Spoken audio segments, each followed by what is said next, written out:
So whatever happened with Isolated Victims? Are you guys still active? Are you still a guitar player even? Or because I remember Frank was starting like a show probably like in like 2016 at the Airliner, and that's like the last I heard of like Isolated Victims. 60. Has it been that long already? You're very correct, sir. The thing about Isolated Victims, that's why I used the Operation Ivy reference, because, and I told Nico and David this, like a lot of the stuff that I learned business-wise actually came from Isolated Victims. Just for some reason, they just couldn't apply it collectively for Isolated Victims. And just, we ended up getting a second guitar player, even though I was like the first, but our second guitar player kind of like pumped me up to kind of play better in a sense. So, you know, that band holds a lot of dear personal memories, like, you know, a lot of shit dear to my heart.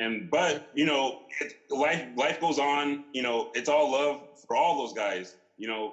But, you know, I try to apply all the shit that I learned from that band and whatever Nico and David might tell me would put on the batteries. Because, you know, just as my Nigerian boss tells me, the show must go on. Yeah, everybody used to bump Isolated Victims, you know what I'm saying? All the time. Shit, I still do.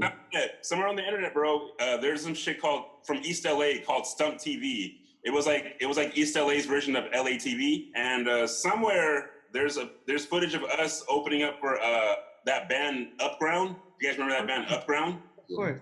Yeah. So whatever, Jose, the trombone player, he let me borrow the guitar player's guitar, and like we're right there playing, and there's like a fucking fluorescent background, like when fools used to take fucking pictures in middle school, and I had like my hair permed out with spikes, and like it's pretty awesome. But yeah, I don't know, memories. But no, Isolated, like I said, it's all love. I learned a lot from that band. But, as far as if that band ever gets back together, because it takes me a long time to answer a simple question, I don't know. It could be yes, I'm open to it. Even if they don't get me back in the band, I always support that band, you know, and that's just what it is, you know. So yeah, it's all love. Yeah, it's all love. I don't know if you remember. You guys put a show with us in Santa Barbara. It was like a house party for the UCSB kids. You remember that? Oh, yeah, I remember that shit. Yeah, bro. That shit was that was hilarious because it was at a co-op house, and the co-op house had like special rules. It was like you can't drink in there, and you guys pulled in like walking in with like beers already like out. Yeah. Like I already walked in with like guns a-blazing, and can't stop the band. Yeah, the entire band, and the lady was like, "Yo, can you guys like go outside?" And it wasn't porno, but it was somebody else. He was like, "For what?" It was like, "For what?" She's like, "Oh yeah, you can't drink in here, but you can drink outside." And he was like, "All right, like yeah." But it was still popping though. That shit was popping. It was like that was like a it was like a bunch of college kids, and they were all getting down to Isolated Victims. That's I think Isolated Victims like 3 times, and I only went once, but probably the 2 times, and the story that you told us was with Caesar, the guy that I told you is pretty much the reason why I kind of don't suck as much on guitar. That guy, if it's who I'm thinking it is, that guy is like, he's like the Mexican Jack Black of the ska punk scene, Caesar. But he's the guy that pretty much took over after I kind of got kicked out of the band the first time. So yeah, shout outs to you, Caesar, if you got an Instagram and you're watching this. Damn, bro, what you do to get kicked out of the band the first time? I have no shame in admitting it. Like the guy, like I said, it's all love. Like I was just lazy and smelly. Pretty much at the time, I was just like kind of like not working, or maybe on and off with work, but just not, not putting in financially and just being kind of like that scumbag in the band. And like it was one of those things where like they would kick me out, and then like a year later, it's like, fuck, we need them. It's like no one else knew the songs. Like it was just a weird thing. Like, have you guys ever seen that movie with John Leguizamo, like The Pest? Oh yeah. It's like I was the black. Like you're the black. I'm here.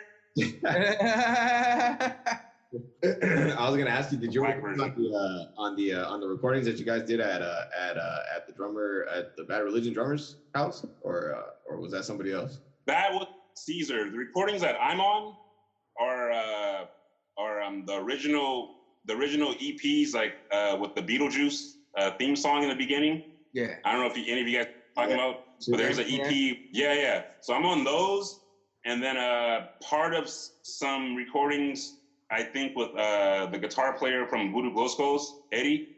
And I think it's partly me and then partly Hiro. He used to be in Friday Nights. The Friday nights, yeah, everything. Mm-hmm. That guy ended up taking my place when I got kicked out the second time. And if you're gonna ask me why I got kicked out the second time, it was pretty much because I was smelly, kind of broke, and homeless.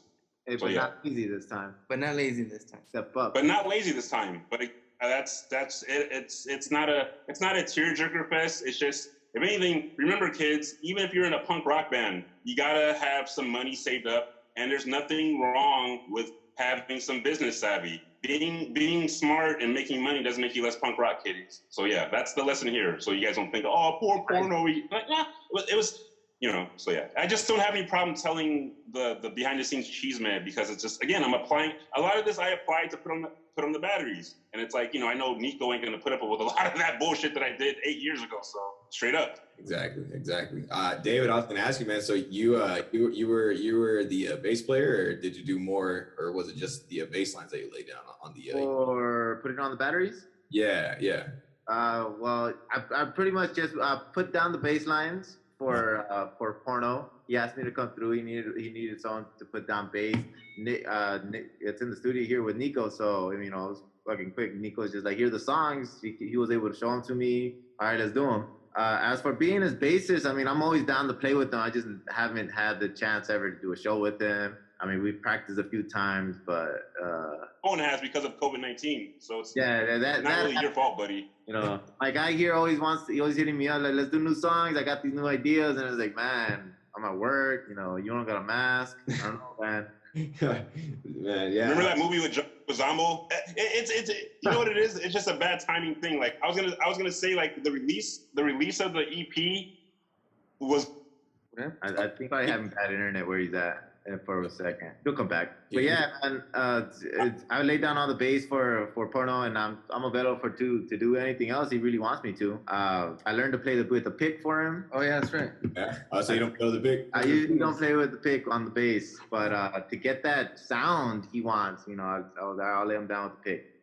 Yeah. It's kind of different. I was thinking about that the other day. I was trying to fuck with the Stingray, and I was trying to hit it with my fingers to get like to kind of get like the attack thing. It's kind of like the circle pit beats, like and like the bass. I was trying to hit it with the finger. Yeah, it sounds heavier with the pick. You know what I'm saying? Like, where the fuck? Yeah, it's that attack. It's just how quick it lets go of the string and just bam, it's there. You can kind of mimic that with your finger. I've gotten pretty good at mimicking a pick with my finger, but like if to a discerning ear, they'll still be like, yeah, it's not it. I'm like, yeah. There's a certain like high pitch frequency that the pick gets. Mm-hmm. Yeah. You're not gonna get it with the fingers. You know what I mean? Yeah. Unless you're playing with your bone, or a nail. Like there's a way your nail? I can do it with my finger on the nail, but there's still a deepness to it that you don't get with the pick. It's just precision, dude. That's all it is. Precision. I still don't like it, but I'm better at playing with the pick now. Yeah. Nah, like eating vegetables. Now you can play punk. Yucks. I like playing finger punk. What I was noticing was, for the most part, it's been like put on the batteries opening for a lot of Paranoia shows, right? Yeah, we still haven't had like an official all three people playing, like the whole band, full band. Mm-hmm. It's basically just been Purnell doing acoustic, Yeah, and it basically just worked out because the last couple of shows we've done, we pretty much had say on who got to play with us, like no or yes. And we didn't really have openers, and Purnell's always like there, hey man, I'm always ready, so bring acoustic, man, get up there. Yeah, of course. Yeah. So I was just gonna ask, like, hey, are we there yet? Are we there yet? And then they were like, all right, cool, go on stage. Not bad, bro. It cut in like halfway when you started to talk. I missed like that whole first half. Hey guys, you got to keep in mind that like Compton wife over here, man. I don't know what that means, but hey, can we talk about the Black and the Brown Lives movement? Because I feel like the BLM Brown Lives are gonna be a hashtag too. But can we speak on that for a quick second? I just like to use your platform. Well, first of all, it's not like I have some like profound thing or some Kanye West-ish type thing to say, but first of all, I will say, just to like kind of like bring some kind of like light and some laughter into the whole situation. And I think I told you, David, how I gave myself alcohol poisoning. Like first of all, I gave myself alcohol poisoning about like a month and a half. And what's significant about that is when all the protesting had kind of started around that time. So the day before I gave myself alcohol poisoning, my intentions were, all right, cool, I'm going to go to work Sunday, and then afterwards, I'm going to go to protest. I'm going to make my sign and do my thing and be on the right side of history, right? Wrong, because I was with my fucking cameraman and my best friends from high school. Shout out to Denny, but I like to drink with my friends because, you know, it's a special occasion. I don't know why I'm having a Texas accent, but yeah, y'all like to drink alcohol here and there.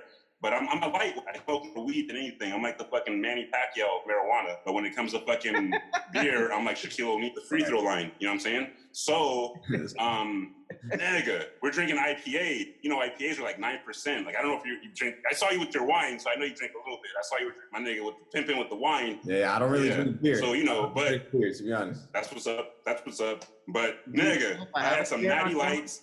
But man, I just thought I gave myself alcohol poisoning. And then it was just like, it was right around the time when people were protesting. I'm like, fuck, man, I want to get up and do something. But like, I kept throwing up fucking Pedialyte. So I was just like, I'm like, Black Lives Matter in bed, all fucking hungover. So that was great.